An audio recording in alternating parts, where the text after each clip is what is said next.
আজকে আপনাকে যেটা দেখাবো এটা হচ্ছে মজার বিষয়, মৌসুম শেষ, ঠান্ডা মনুর লগে দেখা। ঠান্ডা মনু দেখতেছি রাস্তার পারে আড়াআড়ি হরতেছে, তো আমি মোটর সাইকেলটা ব্রেক করে খারাইলাম দিয়ে ঠান্ডা মনু কি হরে। এখন তো ঠান্ডার মৌসুম নাই, নাইলে তো ধরে লয়ে যেতাম, কারো গিফট করতাম। হ্যাঁ, যাই হোক, তো দেখতেছি কি হরতে আছে ঠান্ডা মনু।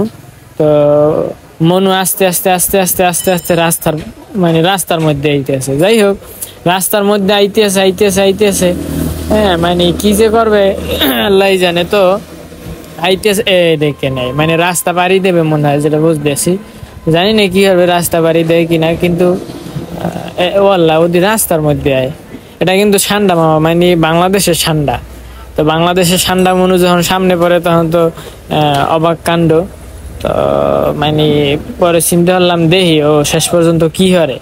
তো যাইতেছে যাইতেছে যাইতেছে, ওই কিন্তু যাইতেই আছে আস্তে আস্তে আস্তে আস্তে রাস্তার মধ্যে আয় হায় রে, দেখেন রাস্তার মধ্যে। কিন্তু এখন তো আমার মনে হইতেছে গাড়ির তলে পড়বে। হ্যাঁ, এটা চলমান একটা আই হায় রে, দেখে দেখে একটু ইসি রে গেলে আনে। কিন্তু দেখছেন আজকে ঠান্ডা মামা গাড়ির তলে পড়তে না পুরো ইতিহাস বের। যাই হোক, পড়ছিল মোর সামনে আর কি।